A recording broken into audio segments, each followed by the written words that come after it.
biógrafo de Alejandro Magno dijo que éste mantuvo a sus enemigos viendo un árbol tras otro para que nadie viera el bosque hasta que fue demasiado tarde. Y yo creo que Irán aplicó esa misma máxima de modo brillante en esta guerra.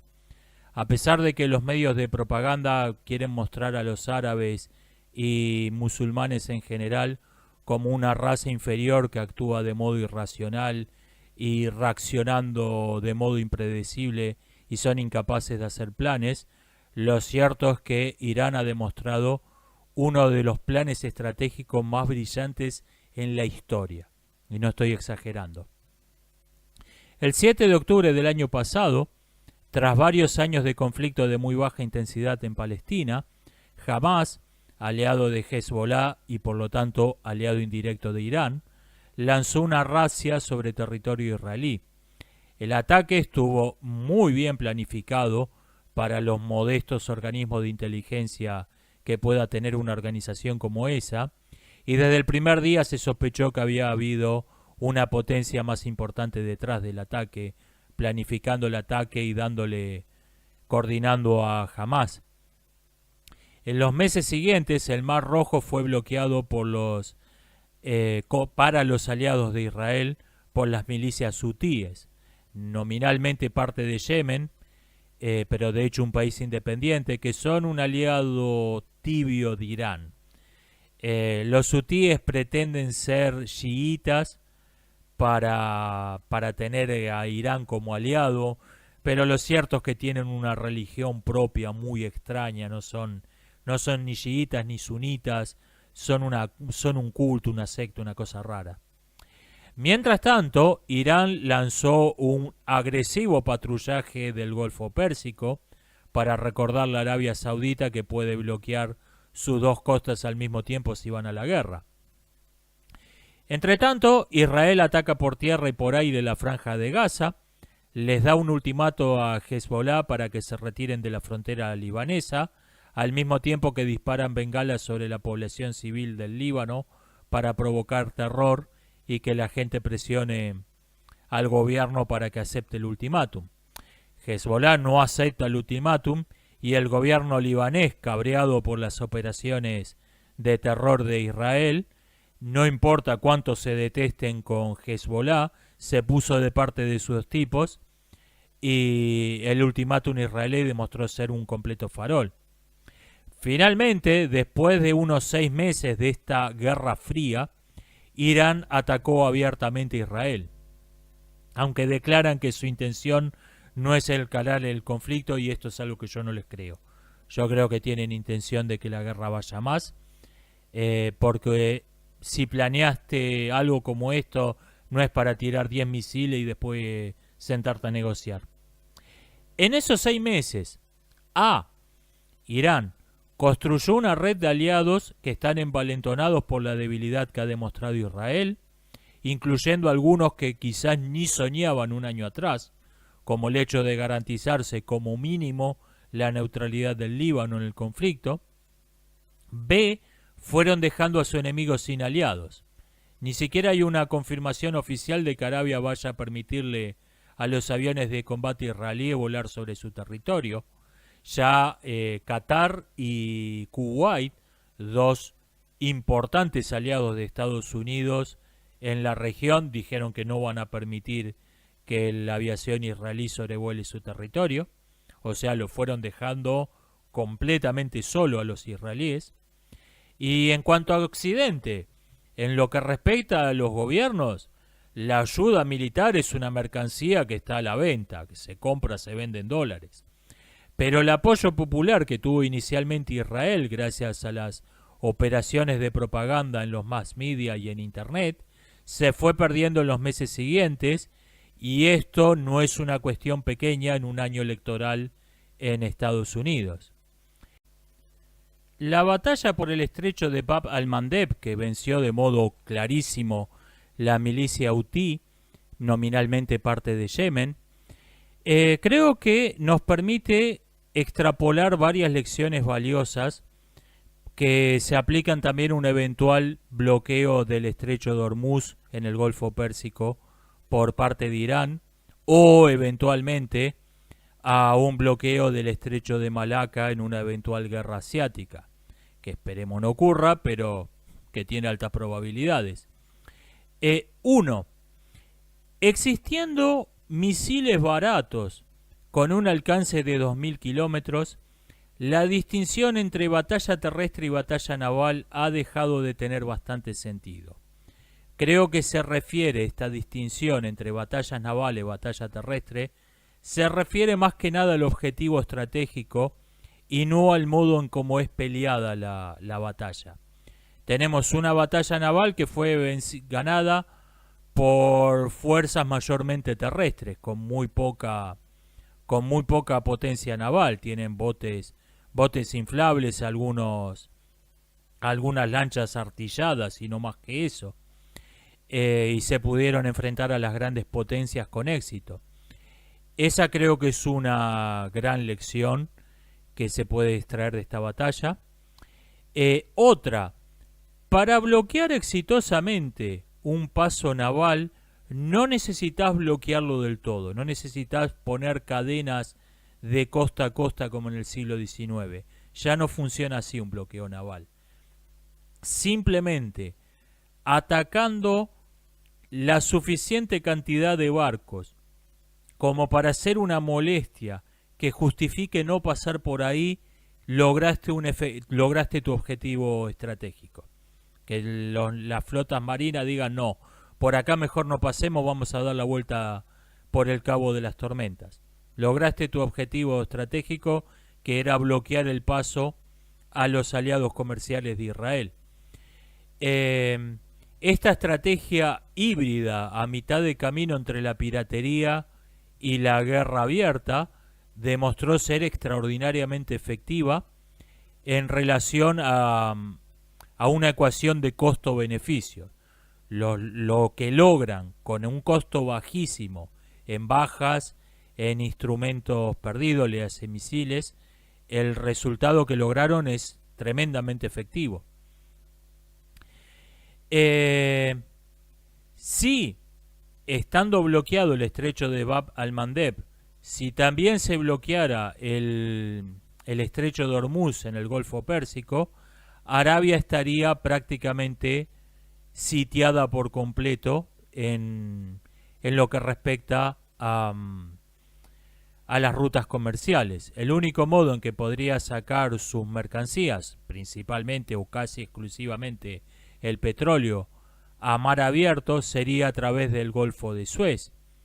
Y acá hay un pequeño problema, porque si aplicamos la misma regla de que podemos lanzar un bloqueo efectivo desde tierra firme con la tecnología de hoy, quiere decir que el Golfo de Suez eventualmente puede ser bloqueado por Hamas desde la Franja de Gaza, disparando desde esa distancia y teniendo probablemente observadores de artillería con un teléfono satelital y cara de boludos disfrazados de civiles señalando los objetivos.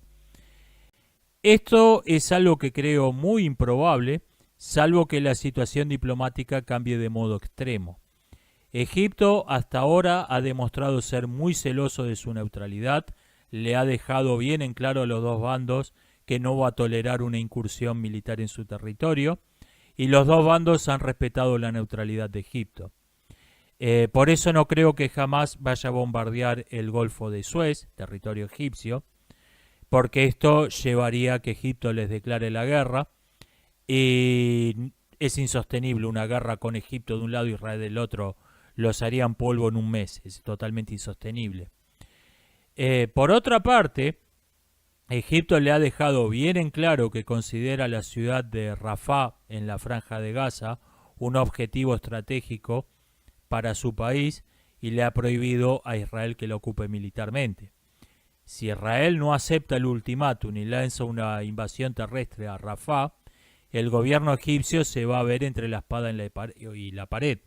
Va a tener que elegir entre permanecer neutrales, entre comillas, por presión, cediendo a las presiones de sus aliados norteamericanos y británicos, o declararle la guerra a Israel.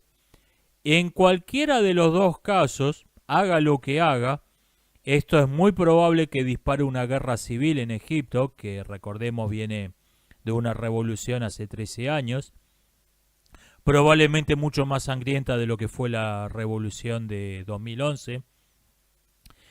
Haga lo que haga, si hay una invasión israelí a Rafah, haga lo que haga el gobierno de Egipto, es muy probable que deje a la mitad de su país extremadamente cabrero y esto provoca una guerra civil. Tanto si le declara la guerra a Israel como si no se la declara. Creo que va a ser una guerra rara.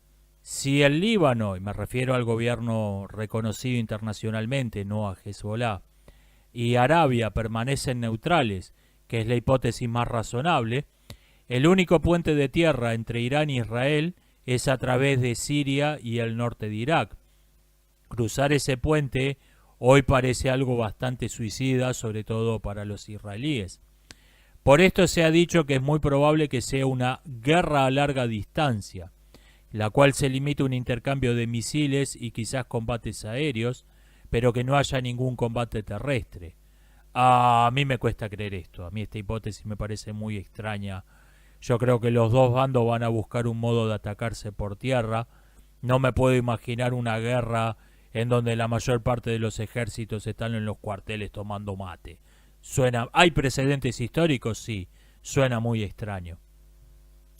Si vemos el mapa oficial, el mapa que se aprenden los chicos en la escuela, vemos que entre Israel y Irán, lo único que hay en el medio son países neutrales con gobiernos mayormente favorables a Estados Unidos. El problema es que este mapa no refleja la realidad. Irak tiene un gobierno pro-norteamericano, sí, pero no controla todo el territorio. No controla el norte del país, que está de facto en manos de una bolsa de gatos que se llaman las Fuerzas de Movilización Popular, que son una ensalada de chiitas que no reconocen al gobierno laico de Irak, yihadistas, nacionalistas kurdos y largos etcéteras. Esos tipos se odian entre sí, se han combatido entre sí en el pasado. La única razón por la que no se matan entre ellos es que los mantiene unido Irán, del que dependen todos. Esas fuerzas de movilización popular iraquíes, sí lo dije correctamente, suman unos 250 mil hombres. ¿Son buenas tropas? ¿Son unos aliados valiosos? No, ciertamente no. Es un pelotudo. Lo importante no es eso, lo importante es que estos tipos odian a Israel, es una de las cosas que tienen todos en común, y tienen el control efectivo del territorio.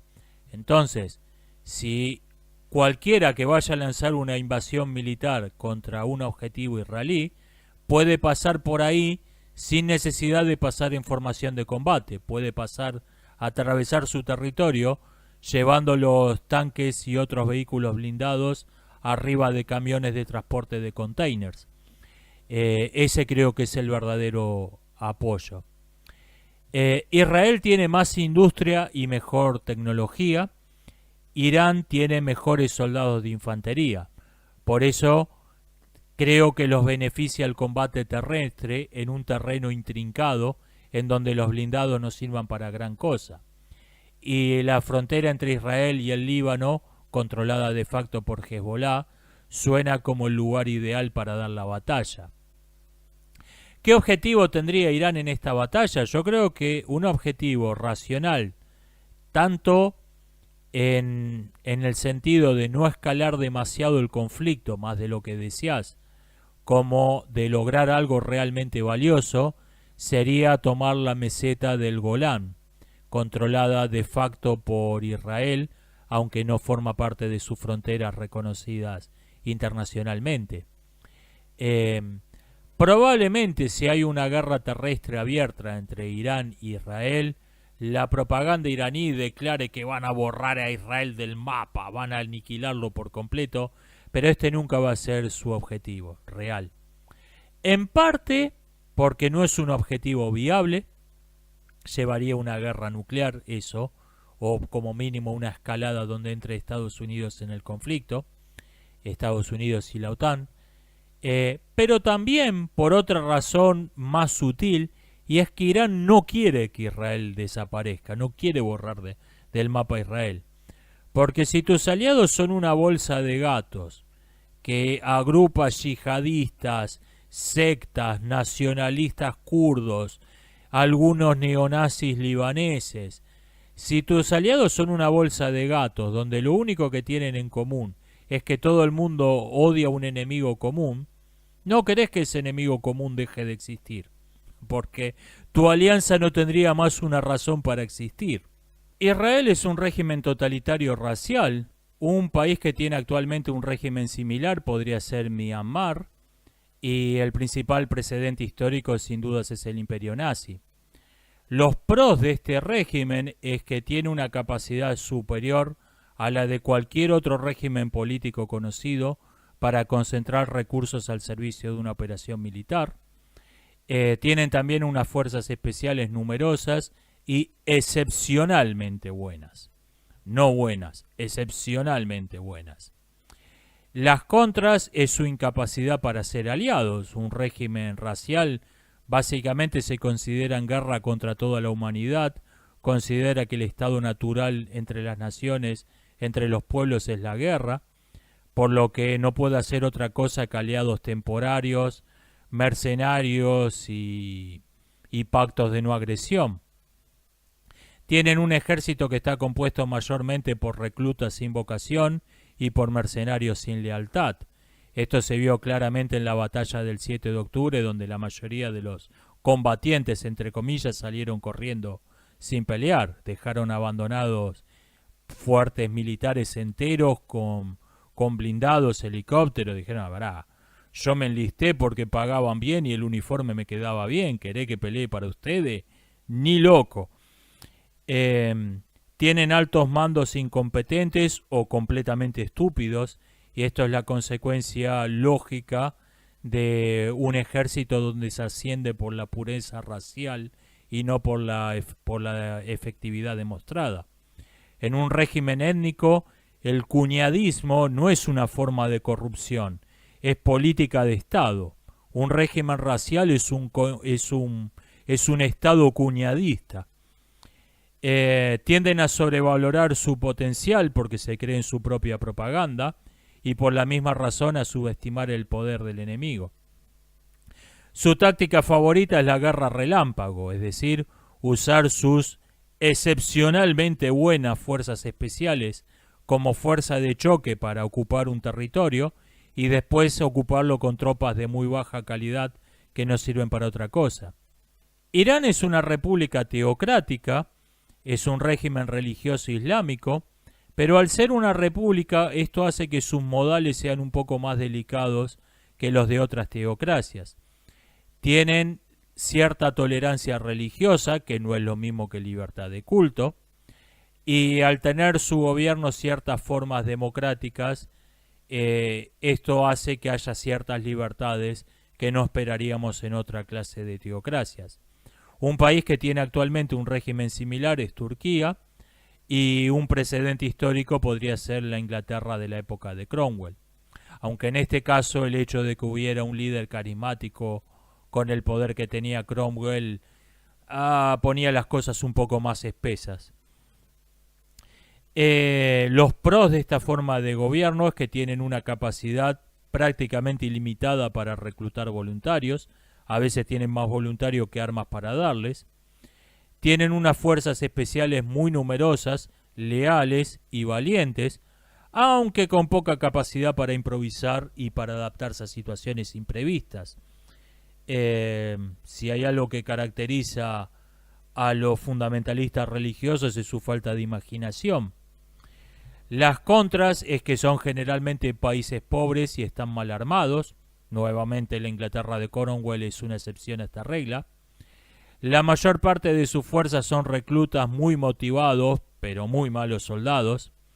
y los altos mandos son poco creativos y con frecuencia excesivamente prudentes. Tienden a desaprovechar las oportunidades imprevistas que se suelen presentar en toda guerra. Digamos que esto tiene un punto favorable y es que tampoco van a tener un desastre de Sicilia como el que tuvo la democrática Atenas. La prudencia tiene su lado bueno. Su táctica favorita son las olas humanas, o sea, enviar primero enormes masas de reclutas de muy baja calidad como carne de cañón para debilitar las defensas enemigas y después romper la línea del enemigo con sus fuerzas especiales. Obsérvese que la ola humana en cierto sentido es el negativo de la guerra relámpago. Si hacemos un balance de los pros y los contras de cada uno, vamos a llegar a la conclusión de que a Israel le gustan las guerras cortas y mayormente aéreas, mientras que a Irán la favorecen las guerras largas, mayormente terrestres. Por esto no me creo que sea verdad que Irán esté tratando de desescalar el conflicto, creo que esto es un farol.